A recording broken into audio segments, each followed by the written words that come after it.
ಅಂತೆ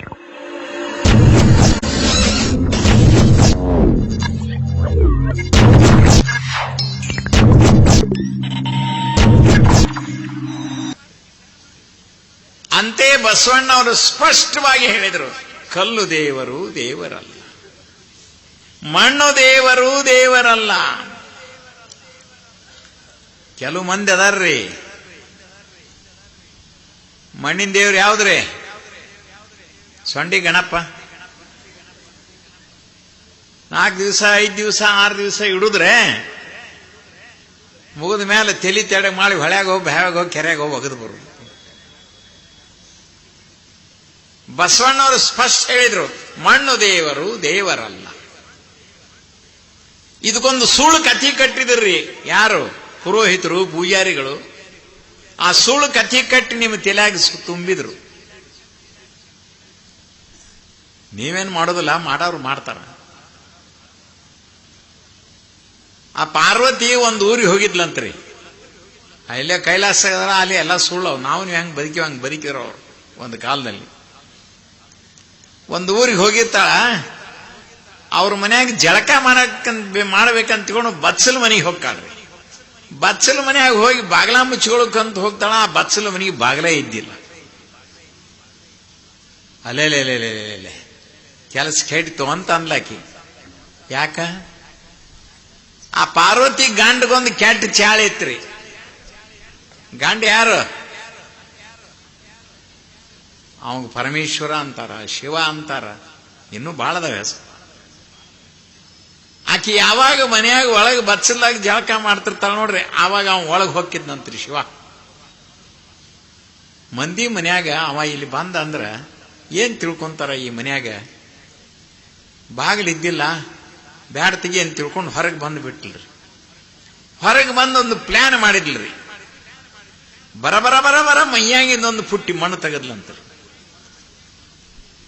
ಅದಕ್ಕೆ ನೀರು ಹಾಕಿ ಕಲಸಿ ಕೆಸರು ಮಾಡಿ ಒಂದು ಹುಡುಗನ ಮಾಡಿದ್ಲಂತ. ಕೈ, ಕಾಲು, ಕಣ್ಣು, ಮುಖ ಮಾಡಿ ಅದಕ್ಕೆ ಪ್ರಾಣಕಳೆ ತುಂಬಿದ್ಲಂತ.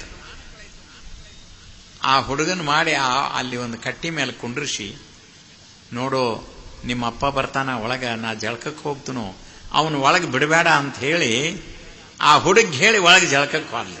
ಆ ಹುಡುಗ ಹ್ಞೂ ಅಂತ್ರಿ. ಅದು ಈಗ ಒಳಗೆ ಜಳಕಕ್ಕೆ ಹೋದ್ಲು.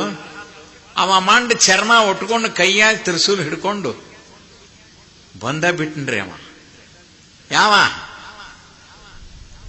ಪರಮೇಶ್ವರ, ಶಿವ. ಒಬ್ಬನ ಬರಲಿಲ್ಲ. ಆ ಗಿಡ್ಡ ವೀರಭದ್ರನ್ ಕರ್ಕೊಂಡು ಬಂದವ. ವೀರಭದ್ರ ಶಿವ ಸಮಕಾಲೀನ್ರವ್ರು. ಈ ಹುಡುಗ ಎದ್ ನಿಂತ್ರೆ, ನೋ ಅಡ್ಮಿಷನ್ ವಿದೌಟ್ ಪರ್ಮಿಷನ್. ಅವನ ಅಪ್ಪಣೆ ಆಗದೆ ನಿಮ್ಮನ್ನು ಒಳಗೆ ಬಿಡುದಿಲ್ಲ. ನೀ ಯಾರ್ಲೇ ಮಗನ ಅಂದ ಅವನು ಶಿವ.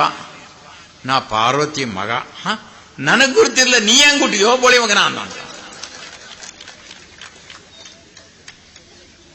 ಅದನ್ನೆಲ್ಲ ಕೇಳಬೇಡ ನೋನ್ನಾಗ, ನಾ ಪಾರ್ವತಿ ಮಗ ಅಂತಂದ.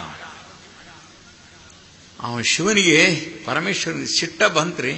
ಕೈಯಾಗ ತಿರ್ಸೂಲಿತ್ತು ನೋಡ್ರಿ. ಆ ಹುಡುಗನ ಕುತ್ತಿಗೆ ಹೊಡೆದು ಬಿಟ್ಟ. ರುಂಡ ತಟ್ಟಿಗೆ ದಡವ ತಟ್ಟಿಗೆ ಬಿತ್ತು. ಇಷ್ಟೆಲ್ಲ ಆಗುದ್ರೊಳಗಾಗಿ ಅವನ ಜಳಕ ಆಗಿತ್ರಿ. ಹೊರಗೆ ಬಂದ್ಲು. ಆ ಹುಡುಗ ಸತ್ತು ಬಿದ್ದದ್ದು ನೋಡಿ ಅಳಾಕ್ ಹತ್ತಿಬಿಟ್ಟಿ. ಏನ್ರಿ, ನನ್ನ ಮಗನ ಕೊಂದಿಟ್ರಿಲ್ಲ ನೀವು ಅಂತ. ನೋಡ್ರಿ, ಹೆಂಡತಿ ಹೇಳ್ತಾಳ ಆಮೇಲೆ ಗಂಡಗ ಸ್ವಲ್ಪ ಕರುಣೆ ಬರಬೇಕಲ್ಲ.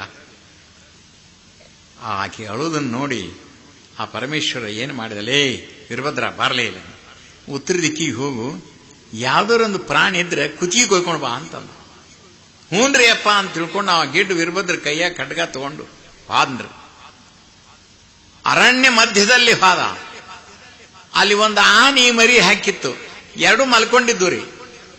ಇವು ಹಾದವನ ಆನಿ ಮರಿ ಚೆಂಡು ಕತ್ತರಿಸಿದ ವೀರಭದ್ರ. ದೊಡ್ಡ ಆನಿ ಗಂಟು ಬಿದ್ದರೆ ತಿಳಿತಿತ್ತು ಇವನು ಬಣ್ಣ. ಆನಿ ಮರಿ ಚೆಂಡು ತಗೊಂಡು ಬಂದು ಇಲ್ಲೇನು ಪಾರ್ವತಿ ಮಗನ ದಡ ಬಿದ್ದಿತ್ತು ನೋಡ್ರಿ, ಅದಕ್ಕೆ ತಂದು ಹಚ್ಚಿದ. ಏನಾತ್ರಿ ಅದು? ಏನಾತು? ಗಣಪತಿ ಆತು. ಈ ಕಥೆ ಎಷ್ಟು ಸುಳ್ಳೈತೆ ಅನ್ನೋದ್ರೆ ನಿಮ್ಗೆ ಅರ್ಥ ಆತಲ್ಲ. ಪುರೋಹಿತರು ಪೂಜಾರಿಗಳು ಈ ಸುಳ್ಳು ಕಥೆಯನ್ನು ಹುಟ್ಟಿಸಿ ತಲೆಯಾಗಿ ಸುರಿಯುವುದ್ರಿ ಎಲ್ಲರೂ ತಲೆಯಾಗಿ.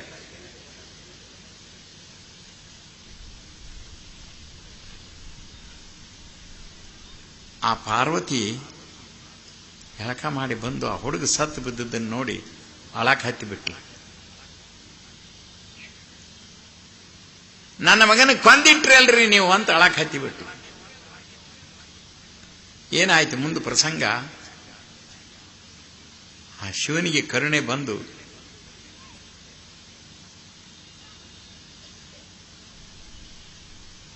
ಅದಕ್ಕನ್ನ ಕಳಿಸಿದ್ನಲ್ಲ ಆನಿ ಮರಿ ಚೆಂಡು ತಗೊಂಡು ಬಂದು ಅದಕ್ಕೆ ಹಚ್ಚಿದ್ರು.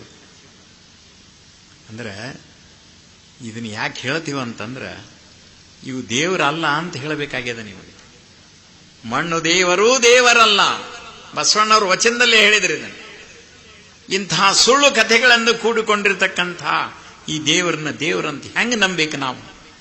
ಕಲ್ಲು ದೇವರಲ್ಲ, ಮಣ್ಣು ದೇವರಲ್ಲ, ಮರ ದೇವರು ದೇವರಲ್ಲ. ಮರ ಅಂದ್ರೇನ್ರಿ ಶೇಂಡ್ರ? ಗಿಡಕ್ಕೆ ಸಿರಿ ಸುತ್ತಾರ್ರಿ ಎಲ್ಲ ಕಡೆ. ಎದಕ್ ಬಂತು?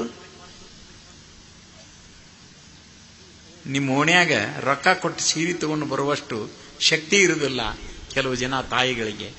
ಅಂಥವ್ರಿಗೆ ಹೋಗಿ ಸೀರೆ ಉಡಿಸಿದ್ರೆ ಪುಣ್ಯ ಬರುತ್ತಿಲ್ರಿ. ಗಿಡಕ್ಕೆ ಸೀರೆ ಸುತ್ತಾರ ಎಲ್ಲರೇ. ಮರ ದೇವರು ದೇವರಲ್ಲ, ಪಂಚಲೋಹಗಳಿಂದ ಮಾಡಿದ ದೇವರೂ ದೇವರಲ್ಲ. ಸಾವುಕಾರ ಮನೆಯಾಗಿನ ದೇವರಿತ್ತಂದ್ರೆ ಬಂಗಾರದಿರ್ತೈತಿ.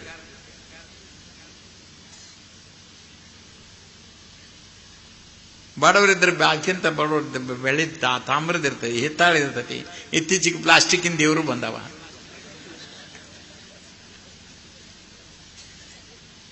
ಈ ಯಾವ ದೇವರಲ್ಲ. ಹಂಗಾರೆ ದೇವರು ಯಾವುದು?